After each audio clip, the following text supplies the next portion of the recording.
On Ilum, every young Jedi faced the same cold truth. Enter the caves. Listen. Find the crystal that chooses you.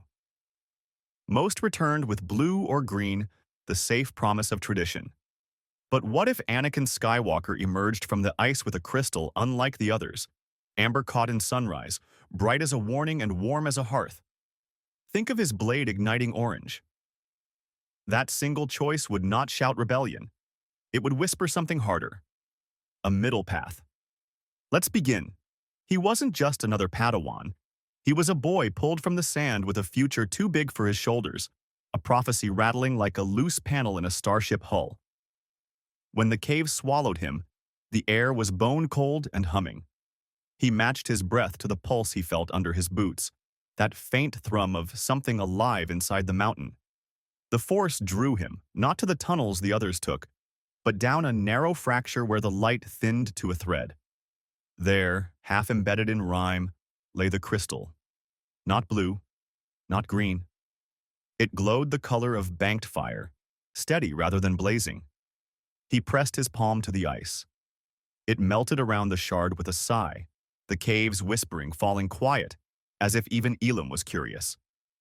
When Anakin brought the crystal back to the forge, sparks climbed the air like fireflies. He worked with the singular focus that had carried him out of slavery and into a temple that still treated him as a question. He set the crystal and sealed the hilt, straight cylinder, ridged and simple, the kind of design he could fix blindfolded. The ignition switch clicked. A wash of warm color filled the room. Different, Obi-Wan said, studying the blade's glow. Not skeptical, not impressed, just noting a fact, letting it breathe. Anakin lifted the saber, feeling the note of it in his bones. Blue had always meant guardians. Green meant contemplation. Red meant rot. But this orange carried a strange calm, a kind of promise. Fight only when you must. Burn only what you have to. The blade hummed, neither shrill nor heavy. It felt like the sun at dawn. The council's reaction was less poetic. In the chamber, masters watched him step forward and ignited the new blade for formal recognition. Even the reflection in the polished floor looked unfamiliar, an amber line where tradition had taught them to expect blue. Rare, Yoda said, ears tipping forward. And meaning, it carries. What meaning? Ki Adimundi asked, fingers steepled.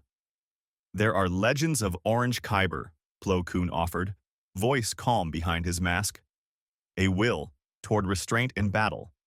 Passion yoked to judgment. Or indecision, Aegon Kohler murmured. Neither guardian nor consular. Neither path fully embraced. It's a sword, Anakin said before he could stop himself. I'll wield it as a Jedi. Obi-Wan's glance said, let them talk. We will do the work. The debate didn't end that day. Whispers followed Anakin through the temple halls. Some called it a sign of a gray bend, the kind that made archivists nervous and soldiers hopeful. Others saw only deviation, one more reason to tighten the leash. But acceptance came in the way that mattered. No one took the saber from his hand. He returned to training, and the blade revealed him. In the practice rings, the orange line drew clear arcs through the air. When Anakin set a reprogrammed training droid to mimic Darth Maul, double-bladed, aggressive, relentless, he did not meet fire with fire. He waited, reading shoulder shifts and footwork, letting the droid's rush break its own guard. A parry, a pivot, one precise bisecting stroke, done. The room's silence held a new kind of respect. Later, on the temple terrace, he asked Obi-Wan a question that had been bothering him since Ilum.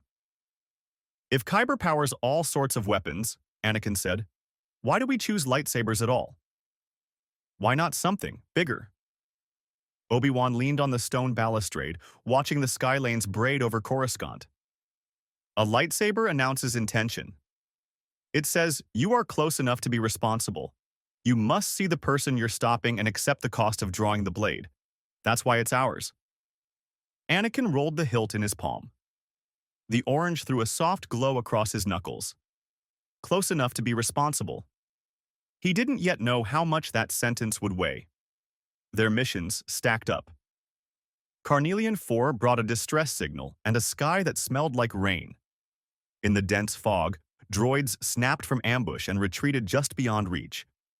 Anakin learned something about the orange blade that day. Its glow carried farther than blue, easy to spot in low light. He dimmed the saber and advanced with patience, cutting only to disarm, reserving full strikes for the moments when the clones were pinned. Violence last, he told himself, and tried to mean it. Back on Coruscant, he carried the blade through the Skylane chaos after Zam Wessel.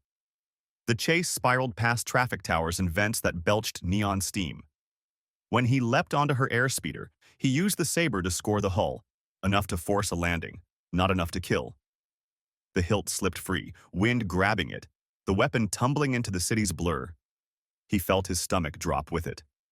Obi-Wan's hand flashed out from their speeder and closed around the metal just before it vanished into the endless canyon. Later, in the club's heat and noise, he returned the saber to Anakin with the old line that had already become theirs.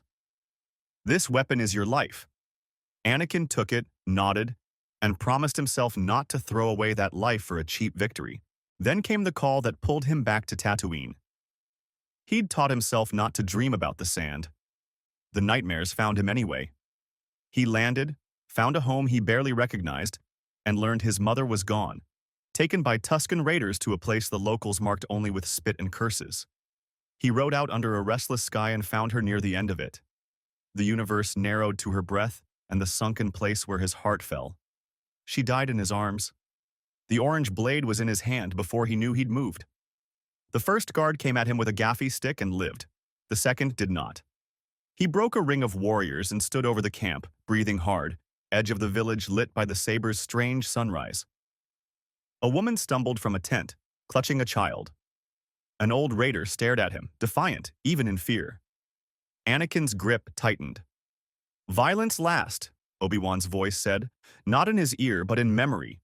He could slaughter them and call it justice. He could pretend it would bring her back. He looked at the blade and felt how the color's warmth was not the same as the heat in his chest. He shut it off. He left them alive to bury their dead. He carried his mother home. The choice didn't erase his anger. It redirected it. He raged at himself, at the Order, at a galaxy that let good people vanish into small, cruel ends. But the village lived, and a line inside him held. He returned to Coruscant with eyes that didn't quite meet Obi-Wan's. "I should have done more," he said. "You chose not to let grief define you," Obi-Wan answered. "That is more than most would manage." The next crisis gave him no time to process any of it. Obi-Wan went missing on Geonosis. Anakin and Padme followed, found a world of red rock and humming factories, and threw themselves into a rescue that was always going to become a war. In the droid foundry's maze of catwalks and cutting arms, Anakin fought through lines of metal bodies until the ceiling screamed and a mechanical blade hammered down. He rolled clear. The saw bit the saber. It cut the hilt in two with a clean, horrible certainty. The orange light snapped out. For a heartbeat, he stared at the halves in his hands. His first weapon, his chosen color, reduced to wreckage and memory. "Not again," he blurted, sick with the old fear of disappointing the man who had caught the saber out of the Coruscant sky. "Obi-Wan's going to kill me." He didn't have time to mourn. The arena swallowed them. Beasts and sand, a Jedi strike team, blaster fire lighting the air. He fought with whatever he could grab, a borrowed blade switching on with a utility blue glow that looked like a stranger wearing his clothes. The first battle of the Clone Wars tore itself into the galaxy's fabric, and the boy with an orange saber became the general with a borrowed one. After Geonosis, the Republic staggered toward total war. Back on Coruscant, Anakin sat in the temple's forge with the remains of his original hilt laid out like bones. The crystal was gone, lost in the foundry's guts or carried off in the chaos. He could return to Ilum and hope the same warmth would find him again. Or he could build and move. He chose both, in a way. He and Obi-Wan would be deployed to Christophsis soon. The war did not leave room for pilgrimages. He built a new saber now, streamlined, reliable. The kind of tool you could draw in low light and trust to ignite. The blade he put into it was blue. It felt like a uniform. He told himself the color didn't matter, that the lesson had come from within. When there was a moment between missions, he would return to Ilum and see what the cave would say a second time. War gave him no such moment. He carried the blue blade through the early campaigns and let the memory of orange drive the way he used it. He led with restraint where he could. He remembered that on Carnelian, 4 dimming, the saber had saved lives. He remembered that on Tatooine he had stopped at the edge of a cliff inside himself and stepped back. He fought hard, but he chose the beam rather than the blaze whenever he could. Not everyone read him kindly. In the council chamber, the masters watched the clone reports stack up with his name. He charges, one noted. He wins, another said. He bends rules, a third sighed. Yoda listened without interruption. A path between paths, he seeks, the old master said at last. Simple, it is not. In private, Obi-Wan saw the lines the boy-turned-commander walked. There's a difference between restraint and hesitation, he said one night on a quiet transport, the star lines sliding past the viewport. You are learning the first. Don't mistake it for the second. Anakin smiled without humor. Tell that to the council. I am, Obi-Wan said. Every day. The politics of war tightened other bonds. Chancellor Palpatine invited Anakin to offices with better views than any temple room. He asked for stories from the front. He listened. He praised Anakin's instincts as if they were rare works of art that the temple was too blind to display. He did not mention the orange blade directly, but when he spoke of balance, of the power of feeling, of passion shaped rather than denied, it sounded like the cave's old warmth repackaged in velvet. Do you ever wonder, Anakin asked him once, if the order is too rigid? Institutions harden to survive, Palpatine said. Individuals must soften to keep them humane. Perhaps that is your role, my boy. It felt like understanding. It was design. As the year dragged on, Anakin's habits hardened into a new code. Fight last. If you must fight, finish clean. If you must kill, accept the weight and make sure it buys life. He drilled his troopers on disarming shots and stuns. He took the vanguard when decisions required risk. The clones learned to read the subtle difference between a raised blue blade that meant strike and the slight lift of his hand that meant hold. There were slips. Battlefields that smelled like Geonosis pulled something sharp from him.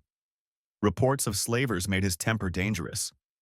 But the orange memory kept visiting him in quiet watches, the day he'd put a weapon down and walked away, because that was what living with grief had demanded. He never told anyone what had happened at the Tusken camp. He didn't need to. The choice lived in his posture and his orders, and the tight control he practiced when anger rattled the bars of his ribs. Between deployments, he went back to Ilum at last. The caves seemed to rearrange themselves for him, as if the mountain recognized the man who had lost what it gave. He went alone. The air was colder than before, the hum deeper. He found a crevice he didn't remember and stepped into it, palms open. No glow appeared. The crystal didn't leap from the wall. The cave pressed silence into him the way the desert had once pressed heat. Not this time, he said softly, almost to himself. All right. He left with respect rather than resentment. The lesson wasn't that the Force would keep replacing what he broke. The lesson was that he had to carry the meaning forward whether or not the color matched it. Back in the war, the galaxy took less care with symbols. Rumors about a Jedi with a sunrise blade still circulated among clones on worlds he hadn't seen in months. Droids didn't care what color came at them. They cared if it cut. Separatists listened for his name and tried to trap him in devices designed to punish patience, kill switches that forced impossible choices, sieges that dared him to wait while civilians suffered. He broke more than one standoff by slipping behind lines with a pilot's daring rather than a duelist's fury. Padme watched the changes with the eye of someone who could see both the boy and the man at once. You don't charge the way you used to, she teased once, when politics let them steal an hour. I learned what happens when you choose the first answer every time, he said, and what happens when you choose the last. You hope there's still a door open. He never forgot the feel of orange lighting the forge. He never forgot the way it had made him put down the blade in the sand. That memory would meet him again in a room where the windows looked out over a city that had never slept. But that is for the moment when the war pressed him against the edge of prophecy and asked him to decide what balance actually meant. War taught Anakin to translate feelings into choices. The orange blade had been a teacher. The blue blade made him prove the lesson. He moved through campaigns with a commander's economy and a pilot's nerve, winning often enough to feed a legend and losing often enough to wake at odd hours with his hands clenched, phantom hilt in his grip. The council granted him more responsibility and less trust. Palpatine offered the reverse. Between those poles, he made a third road. A rumor drifted back from the mid-rim. A separatist excavation team had found a cache of Sith relics on a dead world. Intelligence was thin. Risk was high. The Order sent two pairs, Anakin with Obi-Wan and Shakti with a clone detachment. The site yawed open like a wound. Inside, the architecture remembered hatred, and the air tasted like metal left in the rain. They fought a guardian in that darkness, bones bound in bronze, a shell driven by something ancient. The creature's strikes carried not just force but intent, testing the line between defense and rage. Anakin felt the old pressure at his edges and held.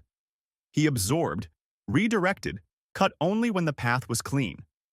When the guardian finally fell, he stood with his saber low and his breath steady, not triumphant, just resolved. "Better," Obi-Wan said quietly. "I didn't come here to be better," Anakin returned. "I came here to end it." Obi-Wan looked at him for a long second. Sometimes they're the same thing.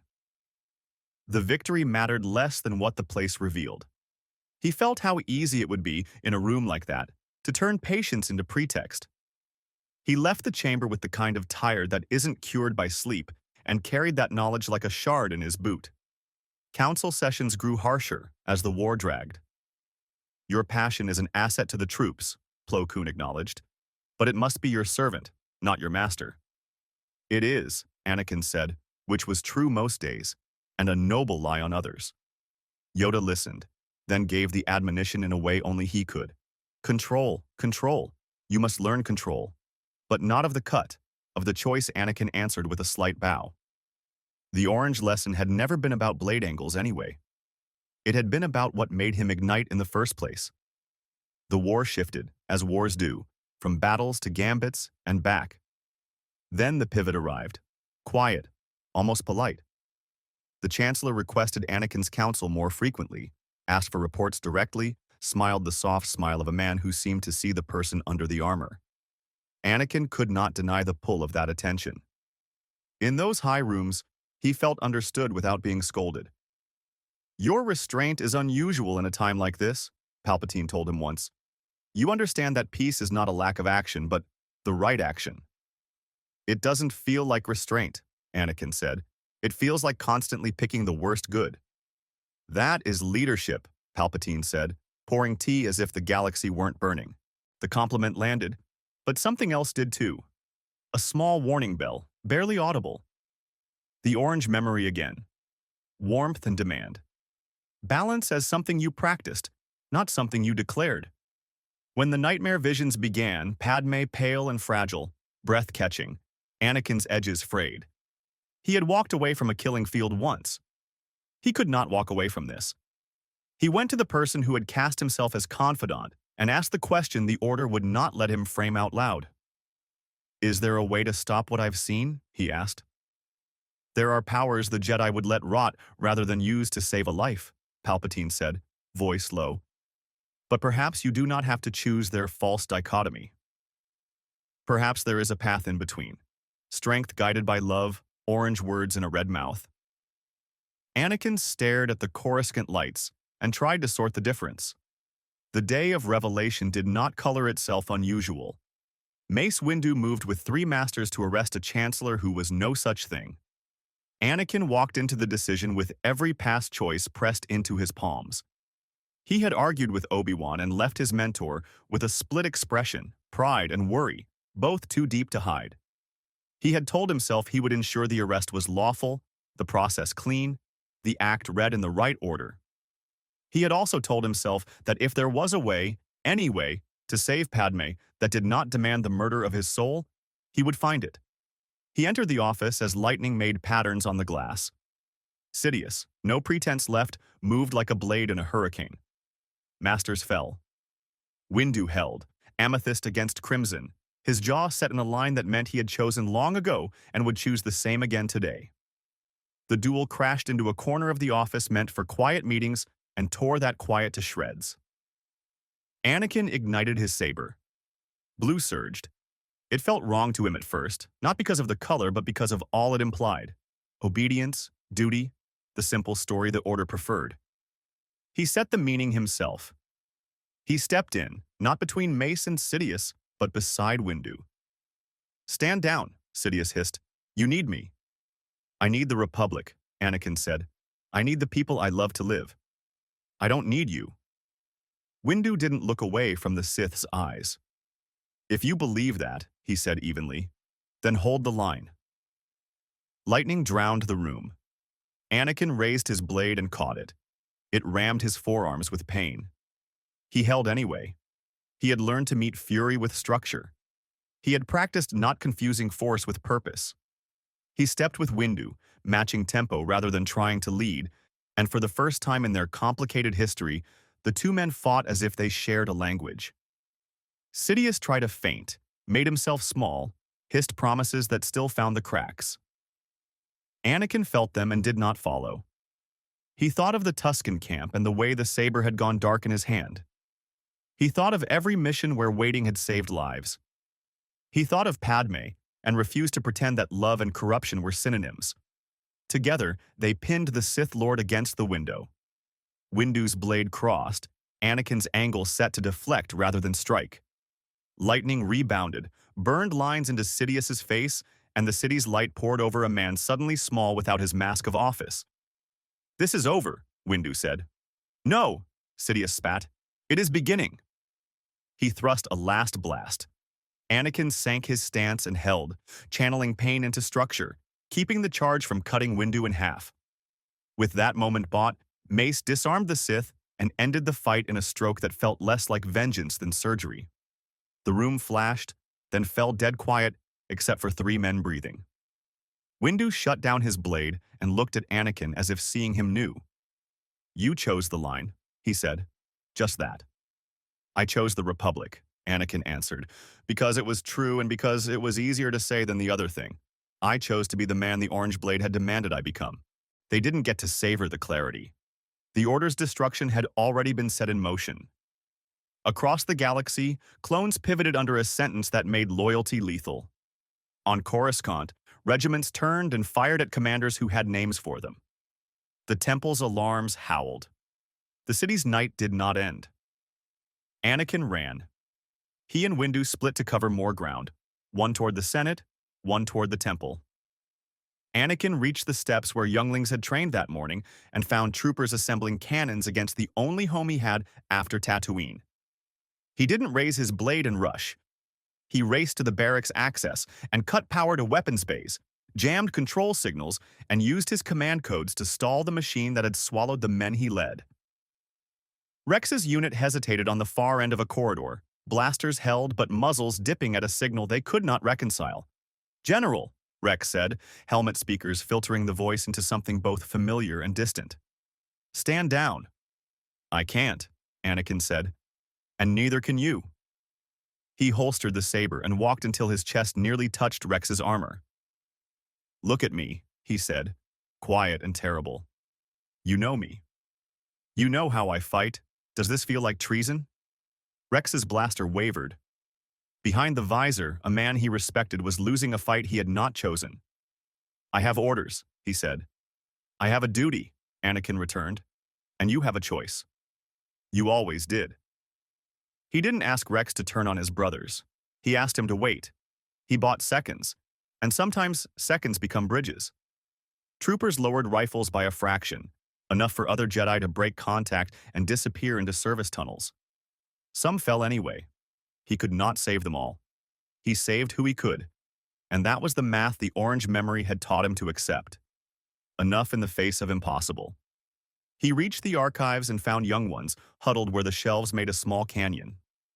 He kept his blade off and spoke like someone who remembered how children listen, what they hear, and what they carry. "Stay low," he told them. Follow the light strips on the floor to the maintenance hatch. Go. Don't look back. He did not become the thing he became in another timeline. By dawn, Coruscant had a new silence, the kind that falls after fire. The Order was a ruin, the Senate a frightened flock. Anakin stood on a balcony off a room where good people had made bad choices on a schedule dictated by fear and pride. Obi-Wan found him there. He looked exhausted and undefeated at once. "Where do you stand?" Obi-Wan asked. "Here," Anakin said, because he had learned that choosing place was choosing side. "Padme?" Obi-Wan asked, so gently that Anakin didn't feel the old urge to hide. "I don't know," Anakin said. "I saw what might be. I refused what made it certain." That's as far as I could get. Obi-Wan nodded, as if that was exactly the answer he'd hoped to hear. Then we start from that. The war did not end with a single death. Count Dooku tried to turn the chaos to his favor and found that without the shadow of his master, he looked very small in the light. Worlds switched flags with less blood than anyone predicted. The Republic wobbled and then remembered how to stand. There were trials and ugly arguments and new laws written by tired hands that had every intention of learning from what almost happened. Anakin was not given a throne or a grand title. He was given tasks. He escorted survivors. He hunted remnants, who would have turned Order 66 into a perpetual occupation. He returned to worlds where civilians had learned to trust clone helmets and asked those people to make room for nuance again. He did not do any of it alone. Padme lived. The visions that had grabbed his sleep loosened their grip when he stopped feeding them with despair. She built coalitions in a Senate that smelled like smoke. She asked him questions that refused romance as an alibi for bad decisions. He loved her more for that.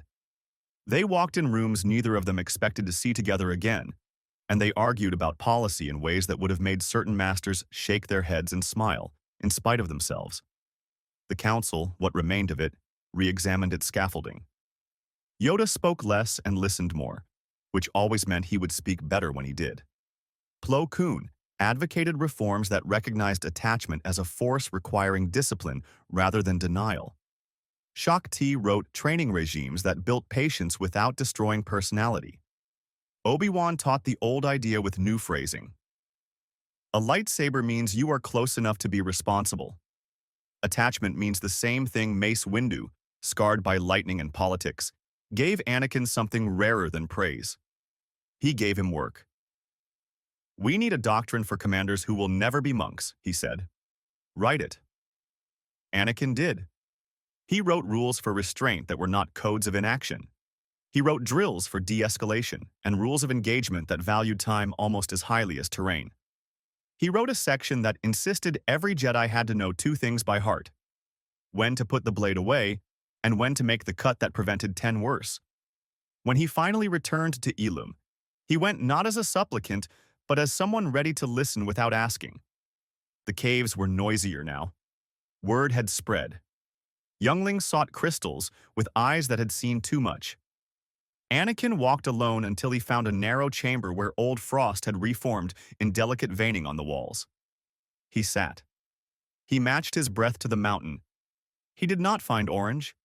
He found quiet. After a time, he stood, bowed as if to a teacher, and left with his blue saber at his hip and the memory of orange where it had always mattered, threaded through his choices. There is a kind of balance that doesn't care what color your tools are. It cares what you build. Years later, a child would ask him, "Master Skywalker, is it true you once had a lightsaber the color of a sunset?" He would smile because memory turns even pain into something that can teach. "I once carried a lesson that glowed that way," he'd say. "The blade is gone." The lesson stayed. What if Anakin's crystal burned orange on Ilum? Balance would mean more than doctrine. It would be the choice to hold the line without losing himself. Because balance is just the beginning. And Anakin? He was always the heart that could have kept the Order human. If you enjoyed this alternate timeline, make sure to like and subscribe for more Star Wars stories, and may the Force be with you.